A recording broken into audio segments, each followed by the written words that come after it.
এমন গণ্ড মূর্খদেরকে আপনারা স্টেজে উঠান কেন?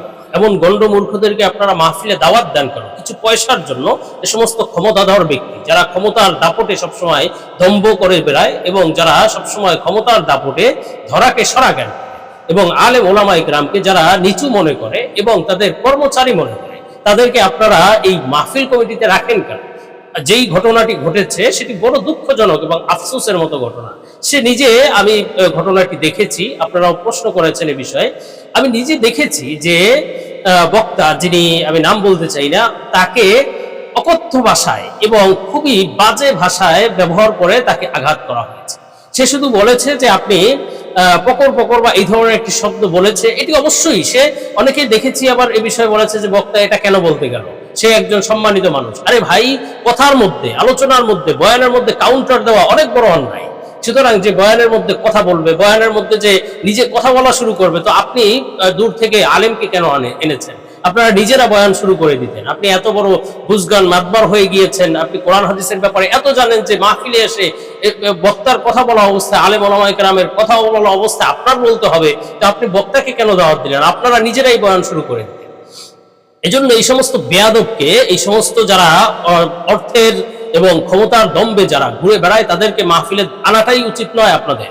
এটা আসলে আমরাই তৈরি করেছি। এই অপদস্থতা এবং এই লাঞ্ছনার অবস্থাটা আমরা এবং সাধারণ দিনদার মানুষরা আমরা তৈরি করেছি। কেননা কিছু পয়সার জন্য মসজিদ কমিটিতে, মাদ্রাসার কমিটিতে, মাহফিল কমিটিতে এই সমস্ত অসভ্যগুলো, এই সমস্ত গণ্ড মূর্খগুলোকে আমরা প্রবেশ করিয়ে আমরা নিজেদেরকে অবদমিত করে রেখেছি, আমরা নিজেদেরকে ছোট করে রেখেছি, আমাদেরকে অপদস্থতার লাইন আমরাই তুলে দিয়েছি।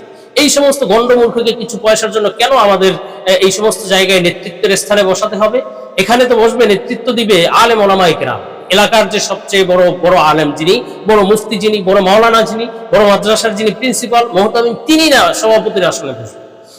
আর আপনারা যে টাকা পয়সার জন্য সাধারণ দিনদাররা টাকার ব্যবস্থা করবেন মাহফিলের, এই সমস্ত গণ্ডমূর্খ থেকে, রাজনৈতিক নেতাদের থেকে টাকা পয়সা নিয়ে তাদেরকে মাহফিলে এনে এরপর আলেমদেরকে ছোট করতে চান আপনারা, এটা কেন করবেন?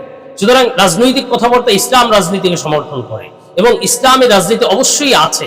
সুতরাং ইসলামের আলোচনা করতে গেলে রাজনৈতিক আলোচনা অবশ্যই আসবে। তো সেক্ষেত্রে এই রাজনৈতিক আলোচনা, কোরআনের পক্ষে, হাদিসের পক্ষে যে আলোচনাটা আসবে, সেটা যে নিতে পারবে না, এই সমস্ত দলকানা রাজনৈতিক নেতাদেরকে মাহফিলে আনাটা উচিত নয়। আনা থেকে বিরত থাকতে হবে। মাদ্রাসার কমিটিতে, মসজিদের কমিটিতে এবং মাহফিলের কমিটিতে এই সমস্ত কোনো দলকানা রাজনৈতিক নেতাকে রাখবেন না। এতে আপনাদেরই, এতে আমাদেরই অপদস্থতার লাইন খুলে যাবে। এরা বেশিরভাগ, অনেক, আমি বারবার বলে থাকি যে অনেক রাজনৈতিক নেতা আছে যারা জিন্দিক, যারা ঈমান মুরতাদ হয়ে গিয়েছে, কাফের হয়ে গিয়েছে, যারা ইসলাম থেকে বের হয়ে গিয়েছে, তাদের কথাবার্তা দ্বারা, তাদের মাইন্ড, তাদের চিন্তাধারা সম্পূর্ণ ইসলাম বিরোধী। তারা শুধুমাত্র ওই সামাজিক ভাবে কিছু ইসলামের টুপি টাপি পরে, একটু ছোট ছোট দাড়ি টাড়ি রাখে, একটু পাঞ্জাবি পরে, বাস এলাকায় নেতৃত্ব দেওয়া শুরু করে এবং তারা মসজিদের কমিটির মধ্যে সভাপতি সেক্রেটারি হয়ে থাকে, মাদ্রাসার কমিটির সভাপতি সেক্রেটারি। আর বড় বড় আলেম ওলামায়ে কেরাম, সেখানে তাদেরকে সালাম না দিলে তাদের চাকরি চলে যায়, সেখানে তাদের পক্ষে কথা না বললে চাকরি চলে যায়, তাদের একটু বিরুদ্ধে কথা চলে গেলে তাদের চাকরি চলে যায়। এগুলো কি মগের মুল্লুক? এজন্য দিনদারদের সচেতন হতে হবে। একটা পরিপূর্ণ স্পষ্ট হয়ে যেতে হবে যে আমরা কোরআনের পক্ষে কারা, হাদিসের পক্ষে কারা, কোরআনের কথা, হাদিসের কথা মেনে চলতে পারবো, আলেম ওলামায়ে কেরামের দিক নির্দেশ অনুযায়ী চলতে পারবো, এই রকম কারা আছে। আর কারা চলতে পারবে না, তারা অন্য জায়গায় গিয়ে থাকে, তারা ভিন্নভাবে তারা আলোচনার মঞ্চ করুক। তারা এখানে কেন আসবে যেখানে আলেম ওলামায়ে কেরামের কথা তারা শুনতে পারবে না? এখানে তাদেরকে আনবেন না। এইভাবে আমাদের সিস্টেমটা এভাবে তৈরি হওয়া উচিত। বরং সিস্টেমটা নষ্ট একটা সিস্টেম আমরা তৈরি করে ফেলেছি পয়সার জন্য, অর্থের জন্য। এবং মাদ্রাসা কেন এত বড় বড় বিল্ডিং কেন করতে হবে?